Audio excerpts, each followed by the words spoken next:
Welcome back to the show, everybody. Before I introduce my special guest, let me do a quick shout out to All Black Everything Performance Energy Drink, the official energy drink of the Athletic Fortitude podcast, available in Walmart, Meijer, and select GNC franchise locations. With that being said, welcome to the show, Brian Kight, author of dailydiscipline.com, and he is the coach to coaches. How you doing today?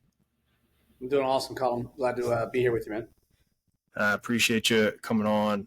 One thing that I saw about you that I loved, and it was one of the things that drew me to you, is you credit one of the major things to your success is making the decision to love hard work at the age of 25. So how did you actually come to love hard work? How'd you flip that switch? Yeah, it's interesting because part of, you mentioned daily discipline, right? I've been writing daily discipline. It's funny, being in 2024 and sort of the newsletter boom and everything that's going on. I've been writing daily discipline, sending it out Monday through Friday at 6 a.m. since 2018. So I'm in year, whatever it is, 7 or 8 of doing this. And at the time, when I started writing daily discipline, my team said, "Hey, nobody wants an email every day in the morning." And I said, "Well, I'll tell you what. If they don't, they will. The market will tell me very quickly whether nobody wants this." And it ended up being, awesome. But I mention it because I teach discipline professionally for a living, right? I'm in Columbus. I'm giving a keynote here tomorrow, and I probably don't have a natural discipline bone in my body. I was, from a young age, I was competitive. I mean, I've always been competitive. I've always been aggressive, but nobody who grew up with me or knew me from a young age would call me disciplined. I was selectively disciplined. I was really disciplined in most things around sports and in particularly football.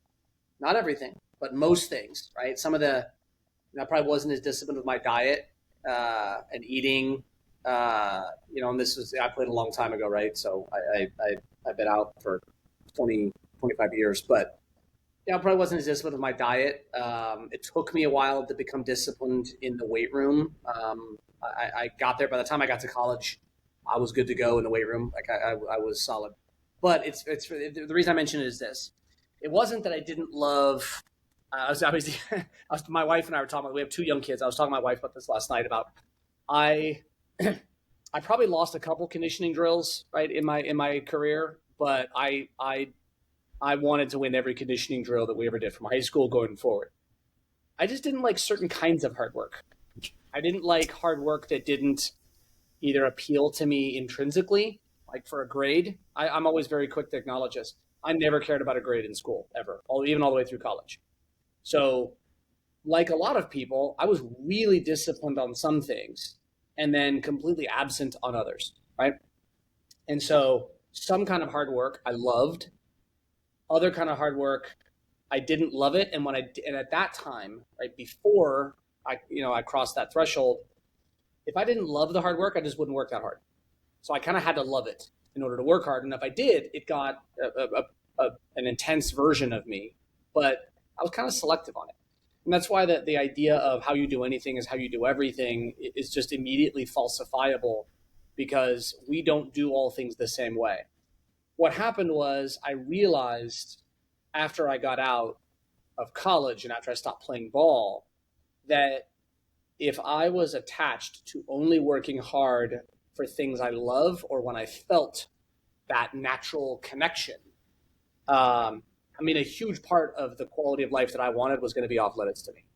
A huge part of the impact I wanted to make, a huge part of the business I wanted to build, the money I wanted to make, the people I wanted to impact, the vision that I had in my head for my life and my work. If I was only willing to work hard when it felt, quote unquote, right, or on days when it felt good, well, maybe what easily would have called when I had motivation, right, or the proper incentive or whatever it was, then I just wasn't really the dude that I thought I was. And a lot of the stuff I wanted was going to be off limits. And so I started pushing myself to work hard independent of my emotions.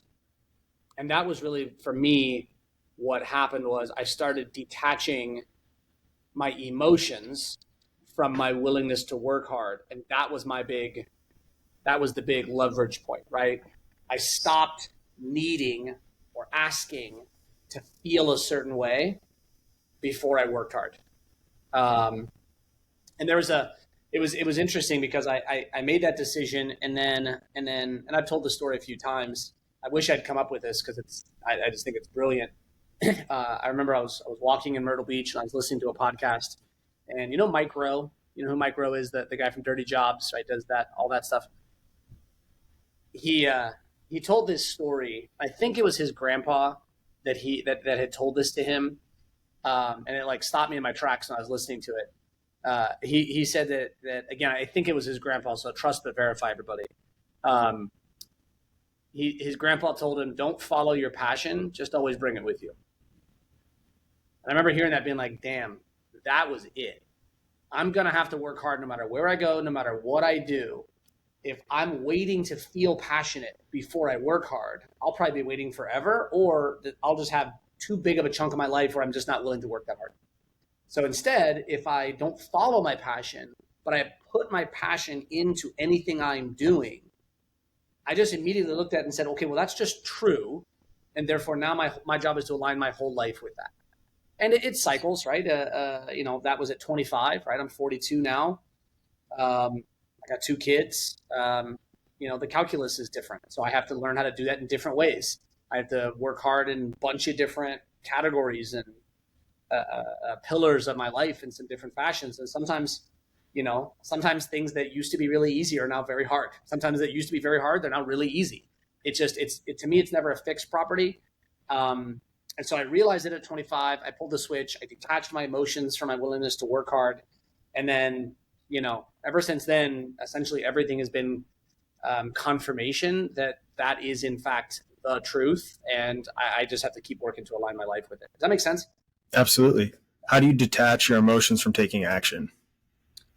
I think the first recognition is that there's 2 in my mind. The first is just at least I find for people, it's the acceptance that we can. Like, I'm in the space where I work with people, right? Professionals in the business world, the sports world, coaches, players. I think the first piece for so many people is just the recognition that we can separate emotion from action. That so many times, I don't know if it's so many times, but we're not educated in what emotions are, where they come from, how they relate to actions. We're just not educated in that. And yet we have the experience of inherently knowing that we don't act on all of our emotions. Like you don't act on all of your emotions, and you know that inherently, but you may not know it consciously at all times, right? I mean the collective you, right? You know that you don't, everything you think you don't do, everything you feel you don't do. So that's number one, is just the recognition that it's there. And so you think about every time, like you think about saying something, but then you don't. Like that is separating emotion from action. And we do this naturally as human beings, but we're not always conscious of it. So part of it is just accepting and recognizing we do this all the time. The second piece is recognize and appreciate that if you don't have the ability to separate emotions from actions, then you are at the whim and under the control of anything that can trigger emotion in you. You're controlled by all of it. You're controlled by whatever you see in media. You're controlled by how other people on the road drive. You're controlled by, what your mom says to you. You're controlled by what your spouse or your brother, your sister, your significant other says to you. You're controlled by whether your hotel key works when you get to the door or you have to walk back down. And we're not controlled. I mean, the fact that the thing that makes us human is in fact the ability to separate our emotion from our action. Like that's like almost what defines us as humans compared to just about every other living thing on the planet, is the ability to separate our emotion from our action. And so first is being able to say, all right, I'm feeling this. And so I have like a process that I do. I will identify the feeling. And a really simple thing, Colin, is this. And I've done like sort of, I do this sort of informally now, but I've done like really, really formal versions of this, like really concrete versions. And it struck me. And I did this a long time ago, 10 plus years ago. But basically it is trying to pinpoint what emotion am I actually feeling. Like just name it, right? And it's unbelievably hard when you ask people, hey, what emotion are you feeling? People don't even know what they're feeling. They just feel the intensity. And then they say, well, I'm pissed because blank. And they jump right away to what that thing that happened was, as opposed to, what are you feeling? I'm angry. I'm sad. I'm guilty. I feel shame. Again, walk through whatever. Just pinpoint the emotion. Okay. Then the second piece is, why do I feel that emotion? But you can't point to the external. When you say, why do I feel the emotion? What people typically do is, I'm angry because that person cut me off. Well, that's not the truth. That's the story, but that's not the truth. The truth is, I'm angry. Great. Why do I feel this emotion?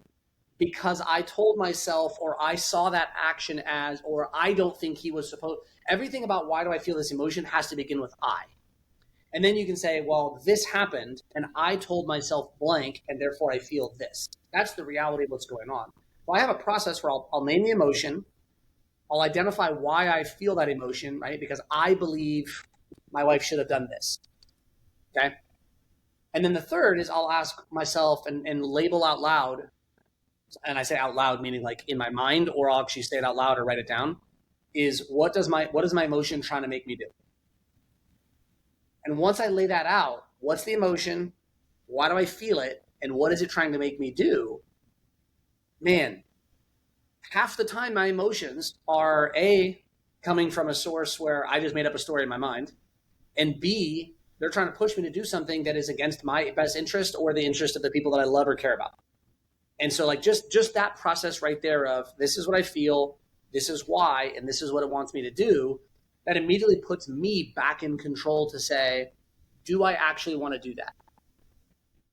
So when we go wrong in emotional management, why isn't this more regularly taught? And why do we have this wrong concept of emotions and actions? For me, it goes back to, we were both DBs at college football. You had four more days in NFL than I had, right? And most people as well, by the way. But it's this, right? How much time, effort, attention, energy as a DB in college football did you spend on power clean, deadlift, squat technique? And how detailed was how about this? In W drills, back pedals, turning your hips, how to spin when you had to do a baseball turn on a deep ball. How many days did you rep it and practice it and do EDDs on weight room and on field stuff? I mean, we did that stuff every day. Every single day, constantly. Like I joke now, like my new thing that I talk about is, by the time I was a senior, 2-time returning all conference safety, I didn't need to practice backpedaling to be able to backpedal really well, but we did it every single day. Now compare that to how often we practice emotions. No. Like it's not even confusing. And what's harder, backpedaling or emotional management in even one relationship, let alone the variety that we experience as people? So I got into this work because I recognized that we train our bodies and we train ball about 100, maybe 1,000 times more rigorously than we train the thing that runs everything, which is our heads and our hearts, right? And I don't mean heart in like the floofy way. I just mean like in like the emotion. And yes, that's part of the head, but like the whole thing about courage and discipline and emotion and all that, we don't train those things. And yet, how many times did a game plan that you guys try to put in not perform the way that you wanted and the coaches expected that game plan to go in because just 2 or 3 guys didn't like the game plan as much as the rest of the guys, and therefore they tried to play just outside of the game plan just because they couldn't commit themselves to a plan that they didn't choose? Like I promise, you lost games because of that. I did. Absolutely. Right? It was just a couple guys. Just didn't like the game plan. So why? I mean, listen, I mean, why we could get into a big conversation of, structural business, sports, blah, blah, blah, blah, blah. I got all kinds of, perspectives. I don't know what the answer is. It's just messy, right? And like, what source do we trust? I had a belief that in college, um, the way we trained, I should say this. I had a belief during college that the absence of training around behavior skills, right? Patience, discipline, courage, managing emotion, how to have difficult conversations, all that stuff. I had a belief that the absence of that was primarily either college or like the level of college I was at or the space I was at, because it wasn't zero, it was just insufficient in my mind. But in my mind, I was like, well, yeah, but in hospitals and accounting firms, and banks and law firms and all these other places where there's these big professionals, they do this training. Then I went into the professional world, and I would have accounting firms hire me to come and train Learning Week. And they would bring 1,000 tax professionals for a week of training. And they would give them 39 and a half hours of training on tax code during the week. And they would give me a half hour to teach them how to build trust. And they want to know why don't our tax teams work better together? And why is turnover so high? Why is engagement so low? Why are attitudes not great? I'm like, well, how much do you train tax code? How much do you train attitude and trust and emotion and discipline? Like, things follow our investment into them. So if you invest and train in that stuff and you do it over a long period of time in a really good way, people get better. It's cause and effect. If you train tax code, but you don't train emotions, people are going to be really great at tax, really poor at relationships on teams. That's kind of like I was out at Georgia Tech last week with a football team. I'm like, listen, if you have fast feet but a slow mind, you're going to get beat. If you have strong legs but you're emotionally weak, you're going to lose. So for whatever reason, we train really strong legs and really strong bodies, and then we forget to train or don't believe in training the strength of mind with the same kind of rigor that we train the body. And I mean, you watch sport after sport after sport after sport, it shows up all the time. So why is that the case? That's a 1,000-year-old conversation, but it's still way too big of a gap in my observation. How do you get the buy-in to get people to train the mind and emotions more rigorously? As you stated, it's a hard thing as an athlete to buy in, particularly when you're young. I'm going to say, for lack of a better term, stupid. You don't understand the importance of that stuff. So it's, how do you incorporate that into your training? How do you get people to buy in so that athletes can, and anyone who's listening, can really maximize that side of things? Buy-in is an interesting thing, right? There's no way around this. Ultimately, all buy-in is belief. That's all it is. It's just the depth of how much do you believe and how committed are you to it. That's all buy-in really is. And it's not a switch, it's a scale, right? There's things that you and I buy into, but we buy into it at the lower end of the scale where, yes, it's important, but it's not life-defining important. And so we buy into it, but not at the spot where we're going to sacrifice a lot of stuff in order to make it happen. It's like, yeah, if the opportunity presents itself, let's go do it, right? So it's like anything else. The way to create it is we have to demonstrate its value. We cannot ask people to assume or just trust its value based on our statement. And here's why. Different today than in the past. Because now in 2024 and going forward, especially athletes, let's just call it younger people, right? Mid-20s and below, different than me, they've seen and heard everything. Like, they've heard every, right? And I don't want to make this a character statement. It's perhaps an integrity statement, but good people can get trapped in this. They've heard every coach who does not demonstrate discipline, wax eloquent about all the things that you should be doing when you're young, and the coach demonstrates almost none of them. Listen, I love coaches, I love sports. It's one of the, so I get fired up about this stuff. It's one of the last places, at least in the US right now, where we can push people at a level that I think they need to be pushed. And we can challenge people and test people and build young people this way. And so I'm always going to be honest about coaches, but here's the thing about coaches. Like, coaches are experts at preaching the finer points of discipline without demonstrating them. And players are too smart now. They've seen and heard it all. So if we don't demonstrate and show the value and walk that first, right, and do it by saying, look, listen, this is how I do it. This is why Nick Saban was so good, was he did everything he asked. Like, he was the most disciplined person in that building.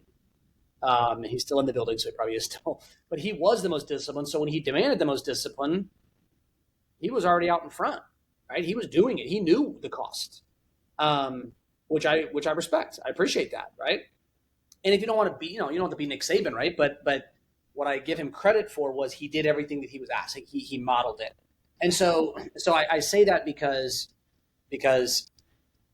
we have to, if we're gonna put something out there that we want people to buy into, people are too savvy now. Adults are too savvy. Kids are too savvy.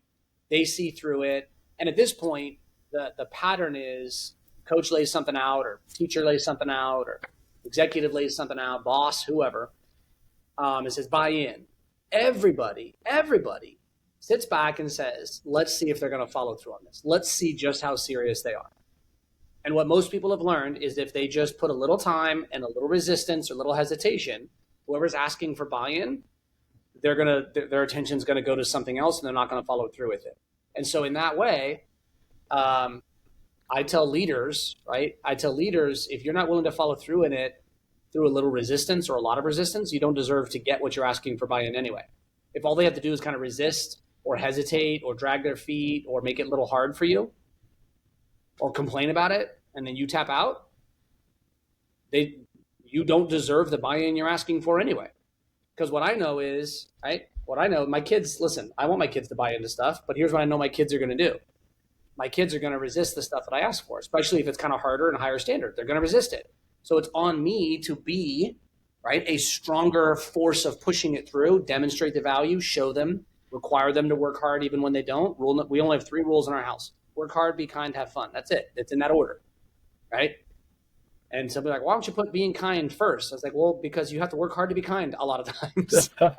Like, that's just how it is, right? Like, we don't like everybody. So yeah, sometimes working, like being kind is hard work, right? Sometimes to each other. Like, I got a boy and a girl. Like, guys, work hard to be kind to each other. If being kind comes first, you're going to think it's too easy. So yes, work hard comes first, because all the stuff that we care about,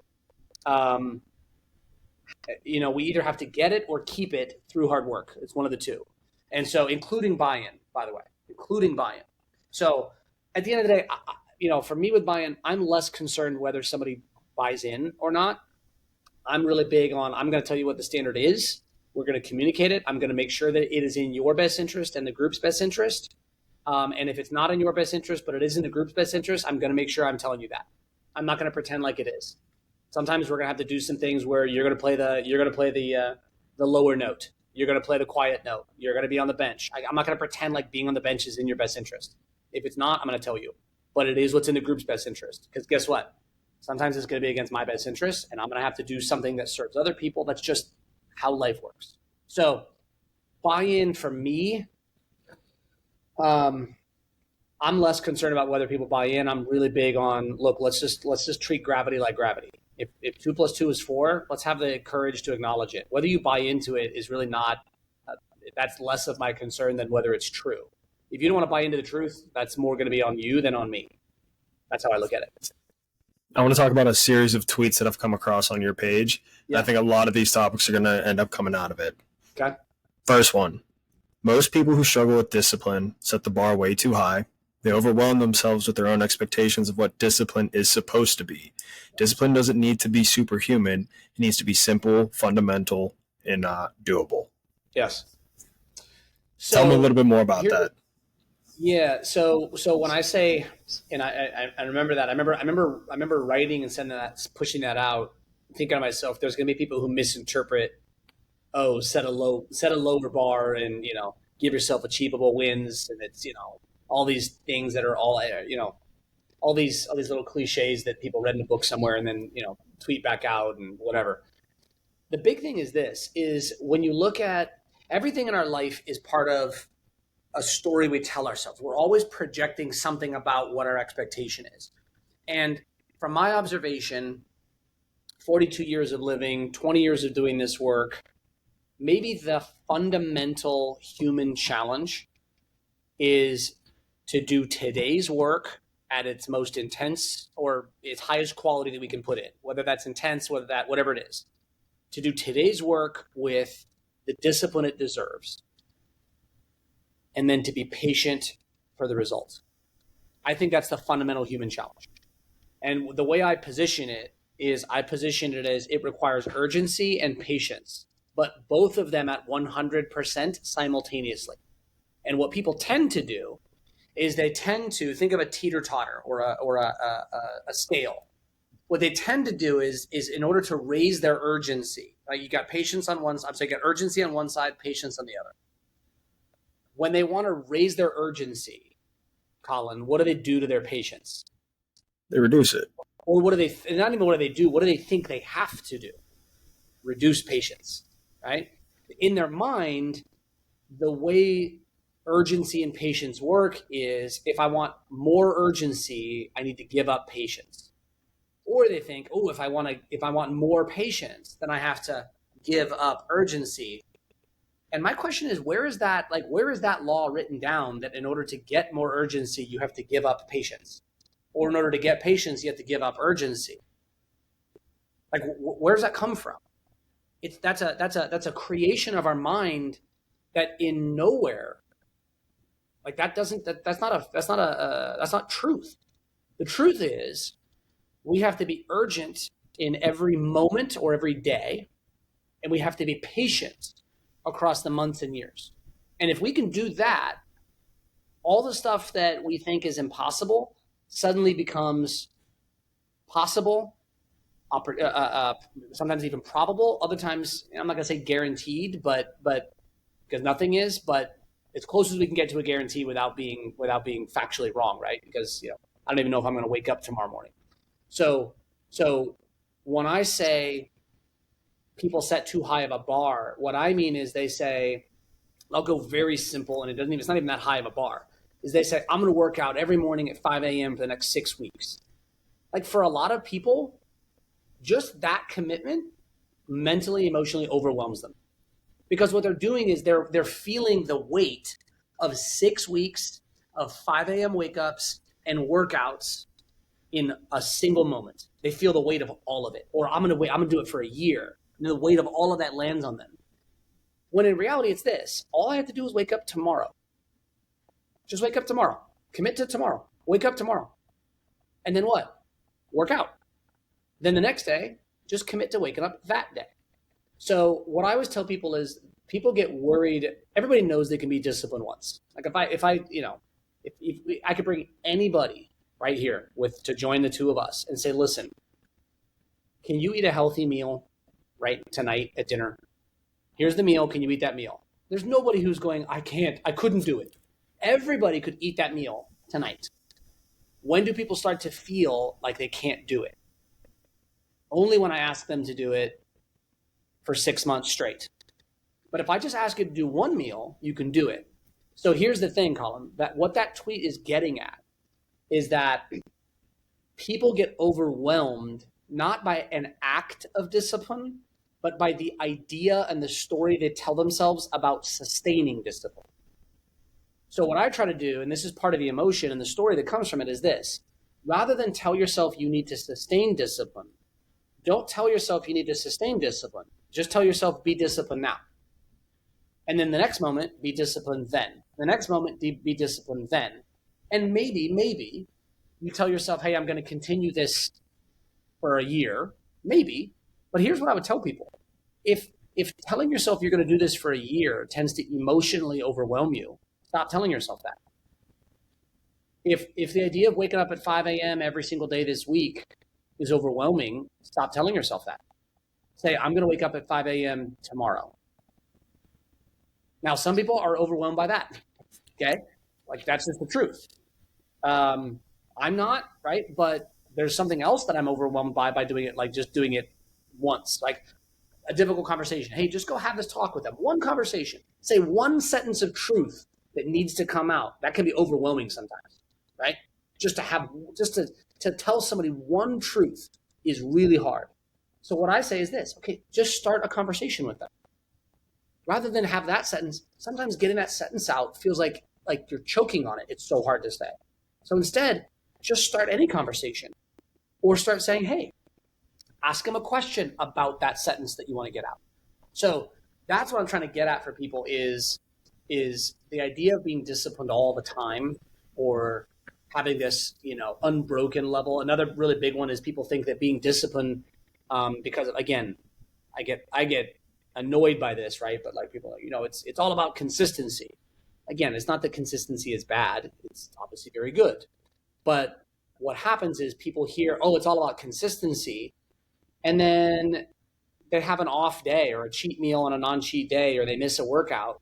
And then the idea that their consistency is broken starts to flood their mind. And then they stop working out for 3 weeks because they missed one day. They're like, oh, I wasn't consistent, so I'm not disciplined. And then the emotions overwhelm them. And I'm always quick to tell people, like, listen, if you have a month and you're going to work out and you say, hey, I'm going to work out every day, 4 days a week for a month, what's better? And what is it for a month? That'd be what? Let's say 16 workouts, okay? What's better? 12 workouts with 4 misses, or 4 workouts, a miss, and then no more workouts for the rest of the month? 4 workouts or 12 workouts? What's better? 12. Now, would 16 have been even better than 12? Sure. But don't sacrifice the future discipline because you had one inconsistent day or one off day or one bad thing. That's the regimented, old school military version of discipline that it ruins people. It ruins people. I'm way more concerned with the collective totality of discipline that somebody puts in over a long period of time. And I say I'm more interested. It's not even about my interest. It matters more the totality of your discipline over a 12-month time frame than it does with any specific chain of disciplines that you put in a row. And for some people, having that chain is very beneficial and it really helps them. And by all means, lean into that, okay? This whole idea of like stacking days and all that different stuff and competition, don't miss a day, consistency, amazing, wonderful. But a lot of those people are also broken if that chain gets broken. So if you're a person who has self-awareness of, oh, if my chain gets broken, I get broken, then you either, one, need to prepare for what's going to happen when you break your chain, because you will, or two, stop putting yourself into a chain scenario and just put yourself into a single day, 24 hours at a time scenario. Say, look, I'm not chaining anything. I'm just making that day's decisions, that day's decisions, that day's decisions. And you'll blink and a year will go by and you'll have stacked a lot of great days, been more consistent than you probably would have been, but you're going to have plenty of misses along the way, just like I do. Does that mirror your experience in terms of like working out and trying to do things with if you have an off day, have you felt that like nagging voice in your head being like trying to get at you, and then all of a sudden like kind of crushed some of your, I don't know, motivation, drive, willingness to keep it going because you felt like you missed a day? Like, have you ever felt that? Does that make sense? Absolutely. You begin to accept the labels that you put on yourself. I miss a day of consistency, I'm no longer disciplined, and I continue to tell myself and believe that about myself because it goes with a label. It's the same thing with your systems. Systems are great, but you're only as strong as your ability to handle, unpredictability within your systems. Yes. So it's that same concept. If the chain breaks, right, how are you going to respond? How are you going to stay adaptable? I think one thing unique from an athlete's perspective is what happens when you need to make radical change in a lot of different areas. Because think about all the things that go into being an exceptional elite athlete. You have to be mentally healthy. You have to be physically healthy. You have to train hard. You have to know the playbook. You have to eat right. So, and that's just touching on. You have to be a good teammate. You have to be coachable. All these different things. Yeah. So if you come in and you're a naive athlete and you have to learn all these things relatively quickly, college you get 4 years if you're lucky. 5, with COVID, some people had 7, but you get the point. It's got to be relatively quick. If you're a competitive person, you want to play right away. It's, even if I approach it from a 24-hour standpoint, am I setting myself up for failure if I try and hit each bucket every day? Or do I prioritize and periodize the actions I'm working on? Yeah, I think both. I think, it's like a lot of things, right? Maybe not anything, but a lot of things can work. It's about figuring out what can I actually go do. And that's why I'm just a big fan of, as a blanket strategy for anything, is obviously simplicity is I hang my hat on simplicity. And so one of the applications of simplicity is just whittle it down to a decision that you can make and go do. So spending a day arguing with yourself and debating with myself over it is less valuable than picking one and doing it. So whittle it down to whatever the window of time that you can feel really good. And if that window of time is the next 5 minutes, so be it. That's fine. Nothing wrong with that. That doesn't make anybody weak. It just means that that's what I got to go to. That for this particular thing, it's these 5 minutes right here. And listen, I teach discipline for a living, and sometimes I need to bring myself down to the next 5 minutes because 1 hour feels like I got too much shit going on. So like it needs to be like 5 minutes. Right? And I literally have a 5-minute timer, a little hourglass, 5-minute timer on my desk. And when I feel it, I literally flip it and I watch and I say, that is all time. Okay, boom. As soon as I see the little grains of sand, as long as my kids haven't moved them or try to break them, as soon as I see those little grains of sand falling out of a 5-minute timer, I look at it and it's my reminder of every one of those grains of sand is time and opportunity to create value or go do something passing by. Use these 5 minutes on something right now. Pick one, go do. Don't sit and let another 5 minutes go by debating, oh, which one should I do, as if there's a right decision. Most of the time, there's not going to be a right decision. Pick one. Go do it. And then you'll learn by doing. And here, it's this. I realized this maybe 10 years ago, 8 years ago, somewhere in that window. No, it would have been right around 18, 19, somewhere in that window. Focus does not lead to action. Action leads to focus. People try to get focused so they can act. They need to act so they can get focused. As soon as we take forward movement, action, our brains are wired to direct attention. So if you're ever struggling with focus, the worst thing to do is try to sit and get focused in order to act. Instead, when you're struggling to focus, start acting, and then your focus will start to supply itself. I've heard that so many times, and I've found it true in my own life. Even if, for me, when it's prepping for a podcast, prepping for a newsletter, prepping for a public speaking event, it feels like this weight over your head. It's like, I just got to get focused. But then as soon as you start acting, everything falls into place. And it's biological. That's yes. The thing. This is not up for debate. This is biological for however long you think biology has been running human beings, okay? Like at a minimum, thousands and thousands and thousands of years. And, I'll push all of you who are listening, maybe step on some toes. Please do not let your ego inflate to the size where you think that you are the exception to this rule in human history and biology. I am not, you are not. You're governed by the same biology that everybody else is, just like I am. Action leads to focus. Start to act, your focus will follow up. If you sit and try to think your way into focus, all that time thinking is just gonna put you behind the 8 ball, and you're not gonna overcome it. All right, on to the next one. I love this one. Do not value leadership style more than leadership substance. Do not value personality more than performance, sound bites more than results, style is secondary, substance must be primary. Modern culture, due to the impact of technology and media, promotes style over substance more than ever before. Don't fall for it. Substance first, then style. Okay. Good timing on this one because this is the theme. Substance and style is is the theme of my daily discipline emails this whole week. So this whole week, it's about substance and style. So it's good timing. So, listen, I would be.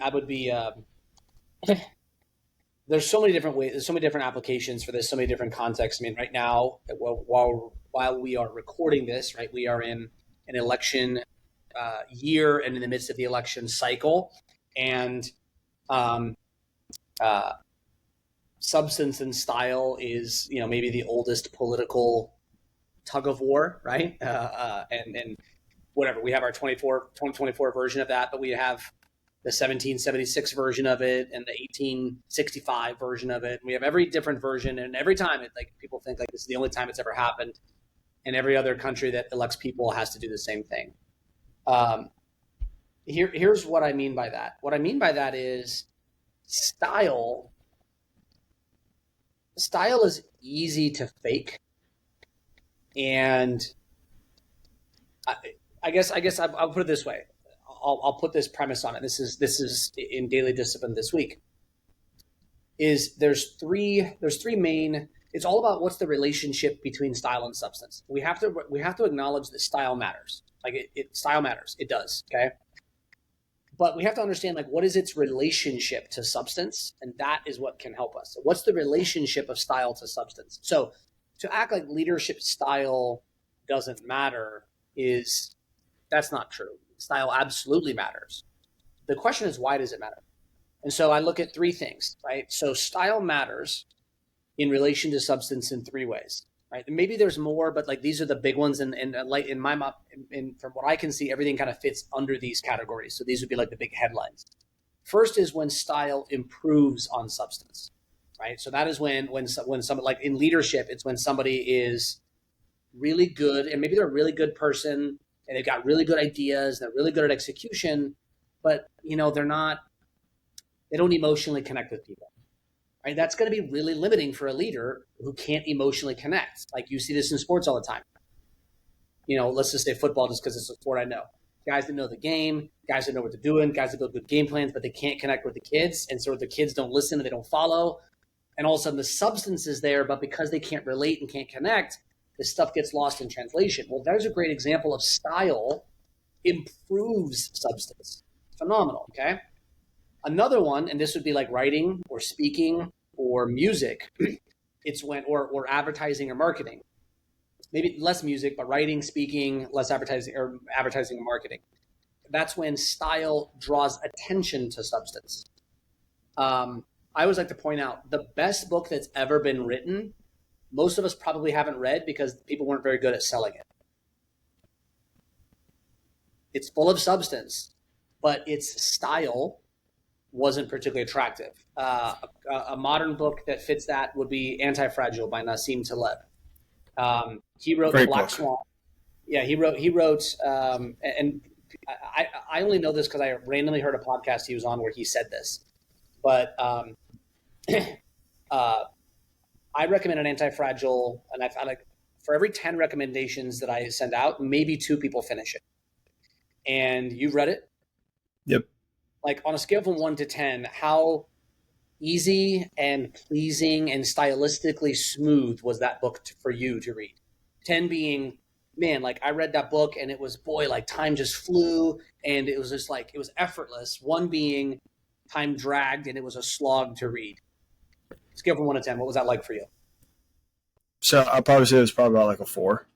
A 4, right? So Yep. Great book, but it was below. It wasn't anywhere close to smooth, easy, fun. It wasn't reading. I compared to Thinking Fast and Slow. Thinking Fast and Slow was a book that's probably a 2 for me. Super hard to read, but super substance filled.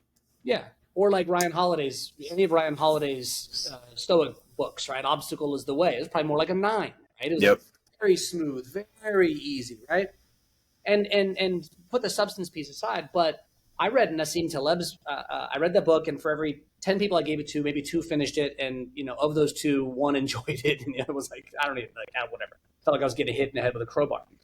So I listened to Nassim Taleb, and I heard a podcast he was on while he was writing Anti-Fragile. This was years after it had been published, and I'd read it, and and he said he was so mad at the popular success of The Black Swan and how people who read The Black Swan gave it a shallow level of thought and took the ideas and misinterpreted and abused them and then parroted the wrong ideas from his book because he had written it so stylistically pleasing and popular that he intentionally wrote this book to be stylistically difficult to read so that weak-minded people wouldn't finish it.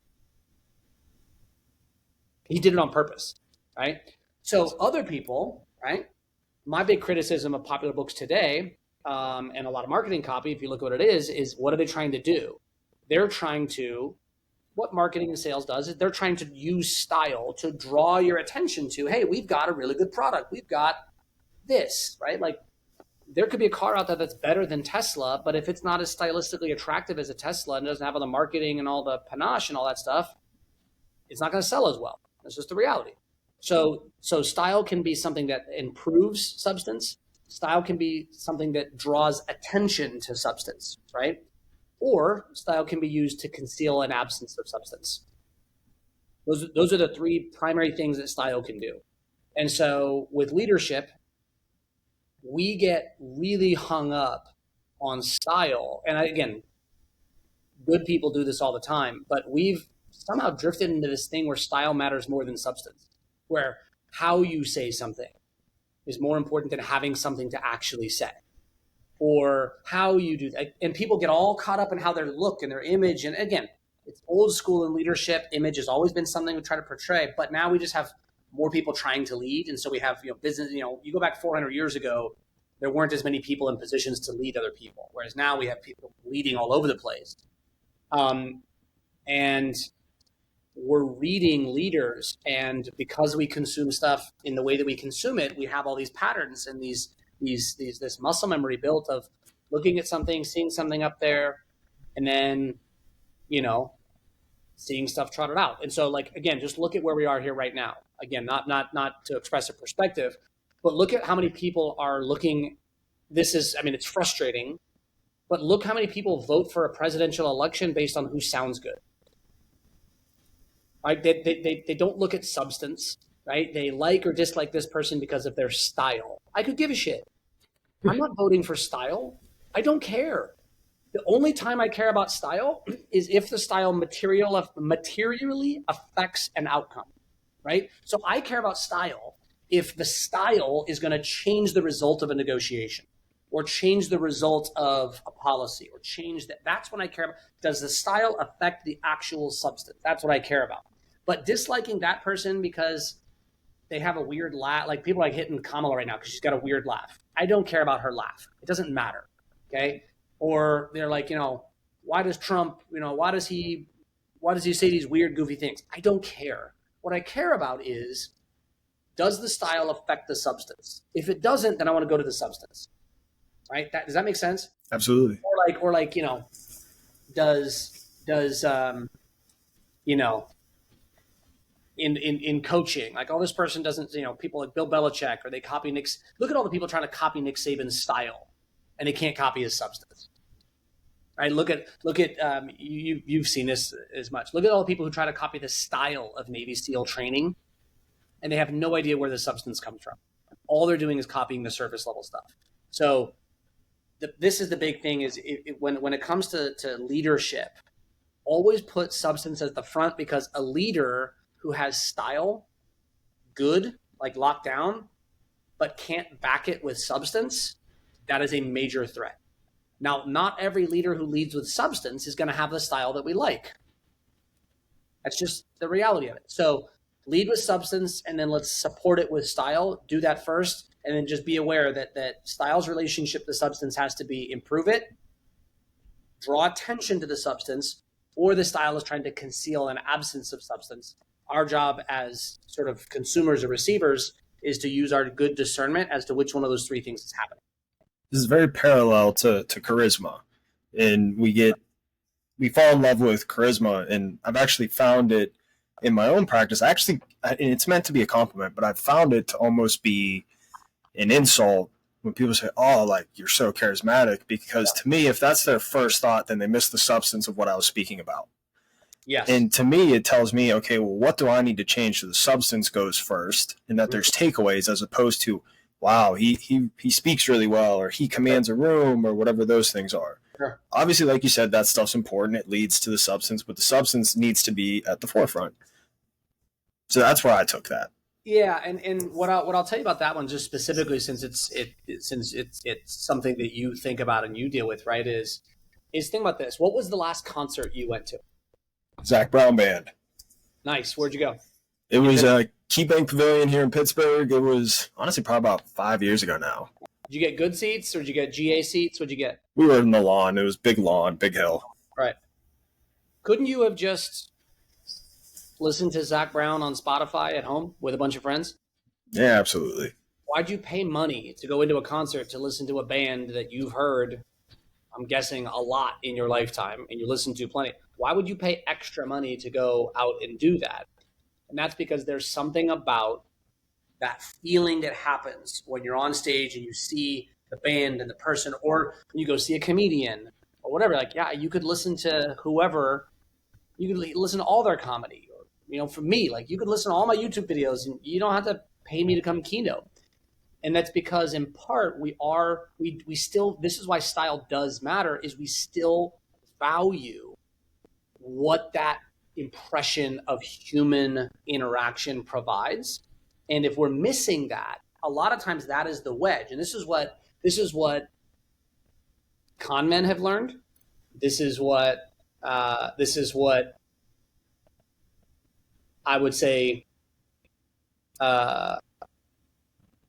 people who are, I'll just call them motivational speakers. Okay. People who get up and say, you know, all the same, you know, be positive stuff. What they've learned is that if they can present the right style and attract it, that human beings, if you go all substance and you're low on style, people are unlikely to listen to you, right? If Zach Brown just comes out and it's like this, he's going to play the exact same song, the exact same way that we play it on all of our records, and we're going to sit down and we're just going to do that, and we're going to do it for 100,000 people, you're like, yeah, probably not going to go to that. Now, if it was maybe just like, you know, there's just 10 of us around a campfire and they were doing that, hell yeah, I'm going to go sit down with that. But when we go, we what? We want that extra. We want that. And so even with speaking, et cetera, that a lot of times something to pull us in using style, that's what gives us access to the substance that we crave. Even if that substance is just, right, that one song that hits the right button for you, or that point you're trying to make. And a lot of times people confuse the style and the substance, right? Yep. And so just because it's a very specific thing is, you know, it's just a good example of, we go to concerts because we're paying not just for the substance, frankly, not even primarily, we're paying for the style, right? Especially when you start thinking about the dollars of it, like, it doesn't make sense if all you're talking is substance. And so we are paying for style there, and that matters because the style elevates the substance in a very particular way that if that style wasn't there, the substance isn't quite as good as it was with that extra style to it. Style matters. Substance is key. Absolutely love that. Next one. Desire is a feeling, not a choice. Willingness is a choice, not a feeling. See the difference? Yeah. Please explain that one to me. Yeah. So, I mean, listen, I don't know. It'd be like me trying to tell you, don't like what you like. Don't be attracted to what you're attracted to. Be attracted to something you're not attracted to. Enjoy something you don't enjoy. You know what I'm saying? Like, I don't want you to say that to me. I don't want you to try to make me do that. Now, I can learn to like something, etc., but that is pending my willingness to engage in it. So part of this stems, Colin, from, like, I think I see a lot of people beating themselves up for having desires. And there's a lot of stuff tied to this, right? Of you know, the rise of Stoicism, and, you know, and I read all the Stoics directly, and there's, you know, I mean, this is age old, right? Stoicism, Buddhism, Zen, all this different stuff, you know, even Christianity and all the religions, like, they're all stemmed and tied to our relationship with desire. And learning how to not desire something, this is really hard work. And we have to recognize that's not all up to us. You know, like, as I try to make sense in my life, like, why do I like certain music and not like other music? I don't know, but, like, it's just, now what? The more I get exposed to it, right, it's either going to increase my desire for it or it's going to lower my desire for it, but it's not a rational, conscious choice I get to make. It's not really my decision. Where does my decision kick in? My decision kicks in with, what am I going to do with this? I might have a desire to say this to somebody. maybe over time that muscle can be different if I condition myself and respond to that desire differently. Like maybe it tampers down, but it's not something that I have direct control over. It's indirect control. The willingness to do something that is in my direct control because my action is in my control. So I may not have the desire to work out. I can go work out. I may have a desire to work out, but a different priority is higher. And it just happened the other day. I'm like, man, I feel like working out. One of my kids wanted to go do something with me. And I had to turn down my desire to go work out. And I had to choose against my desire to go do something with my kids. I've been doing stuff with my kids the whole time, but whatever. It's my daughter, and she wanted to do this thing. And I just looked at her, and it was like all I had in my mind was me saying no, and then like that memory of dad said no to hang out with me sticking. Not like a ruining our relationship, or she's gonna be 35 going to therapy about it, but just a little moment with a 4-year-old. And I had to say no to my desire to work out, and I had to say yes to something I didn't really want to do, but I chose to do it because it was really important to her.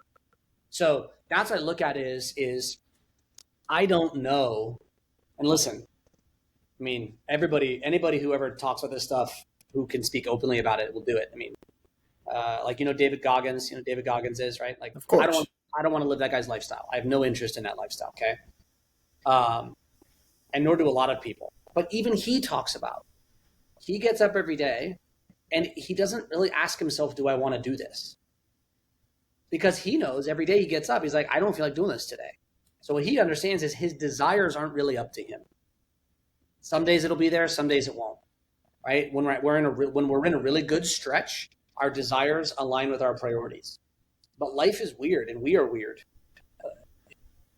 We'll have a stretch where, man, I'm so driven, like this is so easy, this is effortless. And then we'll wake up one day and be like, holy shit, I don't feel like doing any of this. Like, I'm married. Like, we talk about this all the time. Like, there's days where it's like, man, like, I don't, like, this relationship is hard right now. Like, it's hard to be patient, or it's hard. Like, anybody who's been married wants to say this. Like, you just wake, like, some days you look like, man, there's times where, like, having a conversation could not be easier. There's other times where having a conversation could not be harder. But the willingness, that is something that we cannot ever say is not up to me, because it is. So when we recognize you're not gonna be able to match your desire to what you need to do all the time. So if you can always remember that you don't really need to worry about whether you feel like it or whether you desire it. There's a lot of other stuff that goes around and above this, right? About E plus R equals O, choose the outcome first so that you're not dependent on the desire to go do it. But as long as you say, hey, the desire not up to me, the willingness is up to me, and then just bring those two down into here. You don't judge yourself for your absence of desire or for your desire for something that maybe you feel like you shouldn't, right? Like, why do I want to get vengeance on this person? Or why do I want, who cares for now? Right now is tap into the willingness of what are you going to do? Separate those two things. And then that way you can at least make good decisions by putting everything into its right bucket, and do so with the least amount of self-judgment for what you're feeling on the inside. It's funny, you mentioned difficult conversations, which brings me to the next tweet. It's, we harm people in two ways: by creating conflict where it is unnecessary, and by avoiding conflict where it is necessary. Yeah. So it's like tough conversations is the exact place where my mind went to when I read that tweet. So it's like, how do we know when it's necessary, and how do we know when it's not? Yeah, I mean, I listen, I think intuitively, here's a good reference point for everybody. The second you start to debate yourself in your own head, you likely already know the answer, and you're just trying to find a way not to do it. That's a really reliable rule. Is that going to work perfect all the time? No, but listen, if any of you have a perfect answer on how to make this decision, let me know, because I would love to have that in my own life. And I'll do it myself for 2 years before teaching anybody else. But what I know is the second I start to debate myself in my head, I've already know what the thing to do is. And I'm just trying to either talk myself into it or find a way out of it. So if it's, oh man, this would be a good conversation to have. We should tell the truth here. And then all of a sudden it's like, well, it might hurt their feelings. Like all we're doing is coming up with a reason to not tell them the truth because it's going to make us feel. Or, you know, if somebody shares an opinion and then all of a sudden it's, well, that's stupid. Right away, like I didn't need to say that. I don't have to say that to them. Like that's not necessary conflict. Like the quality of our relationship does not depend on me voicing this perspective. Whereas other times, like it's hard to keep it in.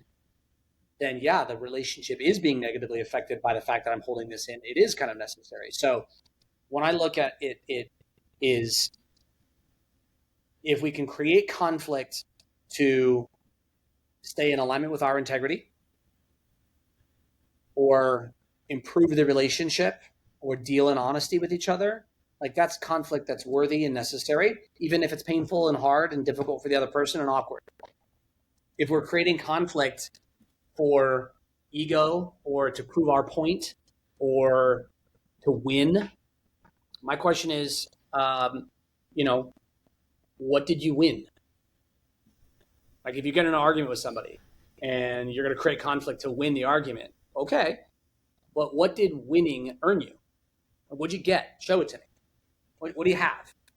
Did you get $100? So if there's not something concrete that you're going to win or specifically improve, in all likelihood, we've created unnecessary conflict. If we're debating in our heads why we shouldn't say anything, we are likely avoiding conflict we know we need to have, and we're just trying to find some justifiable reason we can justify to ourselves for why not to have it.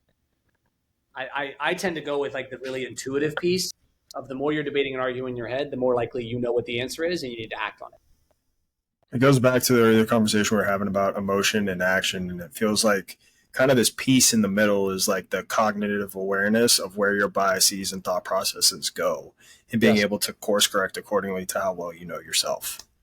Yeah, so I call, we have an engine inside of us that's a combination of three skills. I just refer to them as core skills.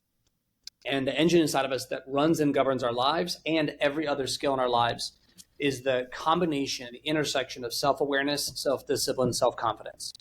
Just for context, that is, if you look at every philosophy or religion or like life guiding worldview that's ever existed, right? I don't know, maybe outside of like Scientology or some of these, modern ones that got invented. All of them refer back to those three in whatever their terminology is, right? You go back, know thyself, stay in control of yourself, believe in yourself and your path. That's what every religion and philosophy is trying to teach you. You must know yourself, right? Because self-awareness is how you tie to situational awareness. You must turn that awareness into action that you are remaining in control of, right? Like you won't find any worldviews or philosophies that say, hey, don't know yourself and don't know your connection to the universe, or don't understand your thoughts, your emotions, you feel. Like be completely disconnected from everything about your existence. Like that's not what's taught anywhere, because the second that happens, we get sideways. So everything about what you're talking about is trying to say, what in this particular scenario, what is my level of self-awareness and how honest am I about who I am and what I'm doing right now? How well am I converting the information about awareness into action that I am deciding and willing to do? And then how deeply and strongly do I believe in the path that I am choosing to follow through on the actions that I'm engaging in? And as I do those, what does that confidence in action pushing me forward? What feedback does it give me about what I'm doing, which puts me right back into self-awareness? And so when you look at why am I not doing something, it's one of three things. It was a lack of awareness, it was a lack of discipline, self-control, or a lack of confidence. It's always one or more of those three things. And as long as we can keep those three things high, like I'll go back to emotions. The reason emotions get sideways most of the time is because we actually don't have self-awareness around what emotion we're feeling, where it came from, and what it pushes us to do. Therefore, because we lack the self-awareness, we lack self-discipline with it, which is really weird because we were really confident in what we're feeling, but we're just reading the surface level of we're taking the energy of the emotion rather than the contents of it. And so the lack of awareness and lack of discipline, but really high confidence, that's when we make bad emotional decisions. very confident, low awareness, low discipline, run by emotion. Almost every awful decision I've made in my life, that was the recipe, right? High confidence, low awareness, and control. Last one here. Yeah. Talent is not a reliable predictor of success because talent can't predict how someone will make decisions, handle pressure, or deal with adversity. Talented people struggle with these more often than not. Yeah, I mean, this one is as old as time. The longest line in history is the line of talented, unsuccessful people. Talented people, sports are a really good example, especially youth sports. The kids who are most talented from 2nd through 8th grade are no more reliably going to be the most talented and successful people. I say talented, going to be the more successful people in high school all the way through college. It's 50-50 at best. Because what we learn by following talent is we kind of a lot of people only do what comes natural or what feels good or what leads to immediate success. And we kind of start to build some of the wrong patterns, or we have this feeling that hits where if it doesn't come easy right away, it must not be good for me. And I had a long conversation with somebody over the weekend about, how do you know when's the right time to, how can you tell the difference between quitting and pivoting? Like he was talking about how the idea of, it's supposed to be hard, and therefore if it's hard, it's a good direction, and I should, don't let it being hard. Well, the reality is, yeah, things that are good for you are often hard, but that does not mean that it's cause and effect. Like understanding what correlation is not causation. Just because it's hard doesn't mean it's good for you, right? So you can work really hard on things that are headed nowhere, on things that are dead in the water, and a lot of people do. So the recognition that what was the tweet again that you said? Yeah, so it was talent is not a reliable predictor of success. Yeah, the predictability of talent.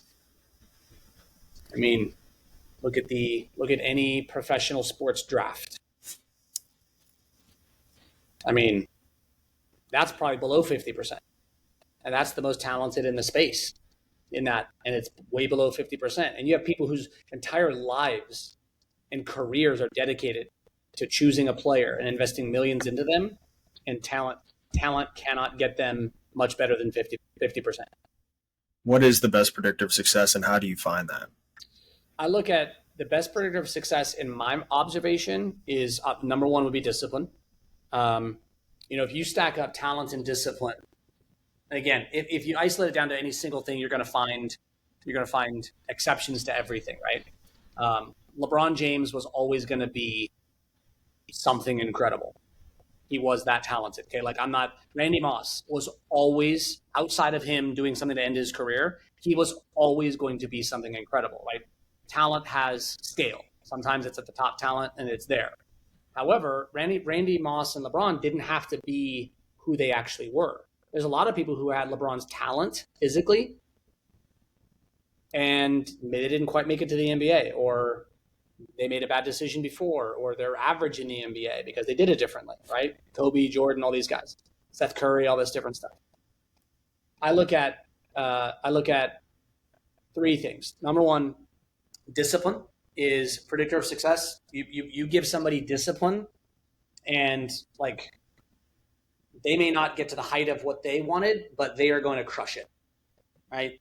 The higher your discipline, the better you're going to do, period. Because you just build skills and you add value, and the success may look different than you thought, but it's gonna hit. The second thing is how they use their time. The people who use their time to do the things that they're already good at, and very little time to do things that they aren't that good at, over time they go like this.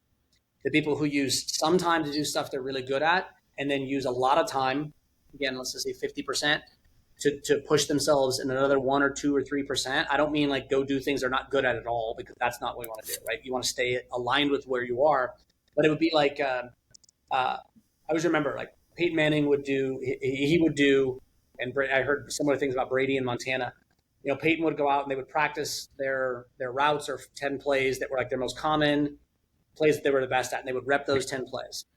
Then they would go out and they would spend an hour on the 5 plays that they couldn't execute very well that they thought were going to have to use. And they would basically like 15 minutes on plays they already knew how to do really well, and then an hour on the 5, 6, 7 plays that they didn't execute very well that they thought they were going to have to use going forward. So talented people tend to do the inverse. They want to do, it's like golfing. They go out and they want to hit the club they're really good at hitting, and they don't ever practice the club they don't hit well because it doesn't feel good. Whereas the other golfers say, all right, I'm going to hit the club that feels really good. Then I'm going to go to that one I'm struggling with, and I'm going to like figure out how to hit that one really well. And again, they're not going to try to hit every club better, but they're going to find that one. And then the third thing, so discipline, how they spend their time, how they use it. And then the third is change. How do they deal with change? When change hits, people who are too overly attached to talent, they have to resist the change because their talent won't work as well in a new environment. Whereas people that are not as attached to talent, they know that if the environment changes, they can adjust and apply their discipline to a changed environment and build new skills for the environment they're going into. And you're seeing that with college coaches right now. A lot of college coaches are attached to the old model of college, and they do not want it to change because they are not ready to go build new skills as coaches. Not NIL skills, not recruiting skills. They are used to having autonomy, power, and control over an athlete. Now they're being pushed into a realm of, you don't have that anymore. The athlete has a voice. The athlete has a perspective. You can't be the dictator.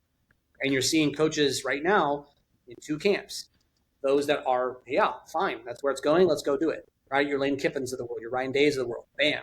You're seeing coaches, I won't talk about them, who are fighting it because they don't want to build those new skills because they're still too attached to the routines and the patterns that their talent is naturally tied to, and they don't want to have to change.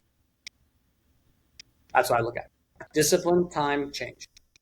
Can't thank you enough for coming on today, my friend. If my listeners want to find you, we have anything to promote, where can they find you and take the next minute or so to absolutely. promote? You can find me on social, obviously anywhere. T Brian Kight is the handle, last name Kight. And then if you're interested, I just send an email out every morning at 6 a.m. Actually, it's called Daily Discipline. So dailydiscipline.com. It's free. You can actually choose what time you want. You can custom pick what time the email delivers to your inbox, which don't ask me how my team did that, but they put something pretty awesome together. The only time I've seen that. And then my website is tbriankite.com. Awesome. Hey, can't thank you enough, BK. Listeners, make sure to download, rate, subscribe. Appreciate you listening in. Check us out at athleticfortitude.com. Tune in next week.